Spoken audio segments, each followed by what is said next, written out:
ರಾಜ್ಯದಲ್ಲಿ ಸಿಎಂ ಕುರ್ಚಿ ಕಿತ್ತಾಟದ ವಿಚಾರವಾಗಿ ಈಗ ಮಠಾಧೀಶರ ಎಂಟ್ರಿ ಆಗಿದೆ. ನಿನ್ನೆ ಅಷ್ಟೇ ನಿರ್ಮಲಾನಂದ ಶ್ರೀಗಳು ಡಿಕೆಶಿ ಪರ ಮಾತನಾಡಿದರು. ಡಿಸಿಎಂ ಡಿಕೆಶಿ ನಿವಾಸವೀಗ ಪವರ್ ಸೆಂಟರ್ ಆಗಿದೆ. ಡಿಕೆಶಿ ನಿವಾಸಕ್ಕೆ ನಂಜಾವಧೂತ ಸ್ವಾಮೀಜಿಗಳು ಕೂಡ ಭೇಟಿ ಕೊಟ್ಟಿದ್ದಾರೆ. ಸದಾಶಿವನಗರ ನಿವಾಸದಲ್ಲಿ ಭೇಟಿಯಾಗಿ ಚರ್ಚೆಯನ್ನು ಕೂಡ ನಡೆಸಿದ್ದಾರೆ. ಮಠಾಧೀಶರ ಎಂಟ್ರಿ ಬೆನ್ನಲ್ಲೇ ಡಿಕೆ ಜೊತೆ ಚರ್ಚೆ. ನಂಜಾವಧೂತ ಶ್ರೀಗಳು ನಿನ್ನೆ ಮಾತನಾಡಿದರು. ಡಿಸಿಎಂ ಡಿಕೆ ಶಿವಕುಮಾರ್ಗೆ ಮುಖ್ಯಮಂತ್ರಿ ಪಟ್ಟ ಬಿಟ್ಟುಕೊಡಬೇಕು ಅನ್ನೋ ಮಾತನಾಡಿದರು. ಇವತ್ತು ಅವರ ಮನೆಗೆ ಭೇಟಿ ಕೊಟ್ಟಿದ್ದಾರೆ ನಂಜಾವಧೂತ ಸ್ವಾಮೀಜಿಗಳು. ಕೆಲವರೆಲ್ಲ ಇವರ ಹೇಳಿಕೆಗಳನ್ನ ಟೀಕೆ ಕೂಡ ಮಾಡಿದರು. ಪರ ವಿರೋಧ ಮಾತಾಗಿತ್ತು. ಇವತ್ತು ಸದಾಶಿವನಗರದಲ್ಲಿರುವ ಡಿಕೆಶಿ ಮನೆಗೆ ನಂಜಾವಧೂತ ಶ್ರೀಗಳು ಬಂದಿದ್ದಾರೆ. ಡಿಕೆ ಶಿವಕುಮಾರ್ಗೆ ಅವಕಾಶ ಮಾಡಿಕೊಡಬೇಕು, ಸಿದ್ದರಾಮಯ್ಯ ನೇತೃತ್ವದಲ್ಲೇ ಇದು ಆಗಬೇಕು, ಅಧಿಕಾರ ಹಸ್ತಾಂತರ ಅಂತಕ್ಕಂಥದ್ದು. ಡಿಕೆಶಿ ಭೇಟಿ ಬಳಿಕ ನಂಜಾವಧೂತ ಸ್ವಾಮೀಜಿಗಳು ಪ್ರತಿಕ್ರಿಯೆ ಕೊಟ್ಟಿದ್ದಾರೆ. ಡಿಕೆ ಶಿವಕುಮಾರ್, ಒಕ್ಕಲಿಗ ಸಮುದಾಯವು ಕೂಡ ಹಿಂದುಳಿದ ವರ್ಗಕ್ಕೆ ಸೇರಿದೆ. ಹೈಕಮಾಂಡ್ ಮಾತು ಕೊಟ್ಟಿದ್ದರೆ ಅದರಂತೆ ನಡೆದುಕೊಳ್ಳಲಿ. ಸಮುದಾಯದ ವತಿಯಿಂದ ಹೈಕಮಾಂಡ್ ಭೇಟಿಯನ್ನು ನಾವು ನಿರ್ಧಾರ ಮಾಡಿಲ್ಲ. ಅವಕಾಶ ಕೊಡದಿದ್ರೆ ಆಮೇಲೆ ಮುಂದೇನು ಮಾಡಬೇಕು ಅಂತ ನಿರ್ಧಾರ ಮಾಡ್ತೀವಿ ಅಂತ ನಂಜಾವಧೂತ ಶ್ರೀಗಳು ಈಗ ಡಿಕೆಶಿ ಭೇಟಿಯ ಬಳಿಕ ಹೇಳಿಕೆಯನ್ನು ಕೊಟ್ಟಿದ್ದಾರೆ. ಅಲ್ಲಿಗೆ ಕ್ಲಿಯರ್ ಆಗಿ ನಿರ್ಮಲಾನಂದ ಶ್ರೀಗಳಾಗಿರ್ಬೋದು, ನಂಜಾವಧೂತ ಶ್ರೀಗಳಾಗಿರ್ಬೋದು, ಸಮುದಾಯದ ನಾಯಕನ ಪರ ನಿಂತಿದ್ದಾರೆ. ಶ್ರೀ ನಂಜಾವಧೂತ ಸ್ವಾಮೀಜಿಯವರು ಡಿಸಿಎಂ ಡಿಕೆ ಶಿವಕುಮಾರ್ ಅವರ ನಿವಾಸದಲ್ಲಿ ಭೇಟಿಯಾಗಿ ಸ್ವತಃ ಸ್ವಾಮೀಜಿಗೆ ಮಾತಾಡಲಿಕ್ಕೆ ನಮ್ಮ ಜೊತೆಗಿದ್ದಾರೆ. ಸ್ವಾಮೀಜಿಯವರ ಸಹಜವಾದ ಒಂದು ಕುತೂಹಲ ಇತ್ತು. ಸಮುದಾಯದ ಧ್ವನಿಯಾಗಿ ನಿರ್ಮಲಾನಂದ ಶ್ರೀಗಳು ಕೂಡ ಅಲ್ಲಿ ಮಾತಾಡಿದ್ರು. ತಾವು ಕೂಡ ಆ ವಿಚಾರವನ್ನು ಎತ್ತಿದ್ರಿ. ಇವತ್ತು ಭೇಟಿ ಮಾಡಿದ್ರಿ. ಮೊದಲನೇದಾಗಿ ತಾವು ಏನು ಹೇಳಿದ್ರಿ?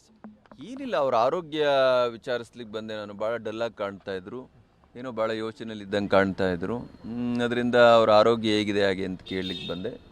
ನಾವು ಈಸ್ ಆಲ್ ರೈಟ್, ಏನು ತೊಂದರೆ ಇಲ್ಲ.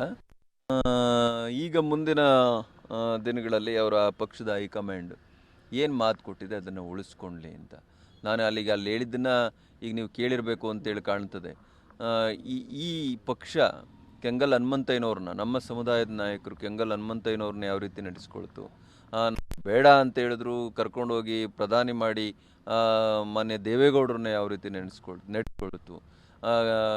ಸ್ವತಃ ಸೋನಿಯಾ ಗಾಂಧಿ ಅವರು, ರಾಹುಲ್ ಗಾಂಧಿ ಅವರು ಫೋನ್ ಮಾಡಿ ನಮ್ಮ ಪಕ್ಷದಿಂದ ನೀವು ಅಧಿಕಾರ ತಗೋಬೇಕು ಹಾಗೆ ಅಂತೇಳಿ ಕುಮಾರಸ್ವಾಮಿ ಅವ್ರಿಗೆ ಇಷ್ಟ ಇಲ್ದಿದ್ರು ಮುಖ್ಯಮಂತ್ರಿ ಮಾಡಿ ಅವ್ರು ಸಾಲ ಮನ್ನಾ ಮಾಡಿದ್ರು, ರೈತರ ಸಾಲ ಮನ್ನಾ ಮಾಡಿದ್ರು. ಇದು ಐತಿಹಾಸಿಕ ನಿರ್ಧಾರ. ಅವ್ರನ್ನ ಯಾವ ರೀತಿ ನಡೆಸ್ಕೊಳ್ತು.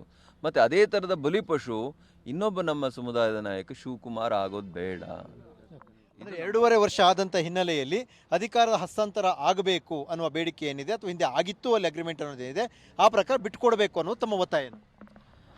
ಸಿದ್ದರಾಮಯ್ಯನವರು ಅತ್ಯಂತ ಉತ್ತಮವಾದ ಆಡಳಿತ ನಡೆಸ್ತಾ ಇದ್ದಾರೆ. ಅಹಿಂದ ನಾಯಕರು ಸಿದ್ದರಾಮಯ್ಯನವರು ಅಷ್ಟೇ ಅಲ್ಲ, ಶಿವಕುಮಾರ್ ಕೂಡ. ಯಾಕೆ ಒಕ್ಕಲಿಗರು ಅದರ್ ಬ್ಯಾಕ್ವರ್ಡ್ ಕ್ಲಾಸಲ್ಲಿ ಬರಲ್ವೇನು? ಅವ್ರು ಹಿಂದುಳಿದಿಲ್ವೇನು? ರೈಟ್. ನಂಜಾವಧೂತ ಶ್ರೀಗಳು ಕಾಂಗ್ರೆಸ್ ಪಕ್ಷದ ಬಗ್ಗೆ ಅಸಮಾಧಾನ ವ್ಯಕ್ತಪಡಿಸಿದ್ದಾರೆ.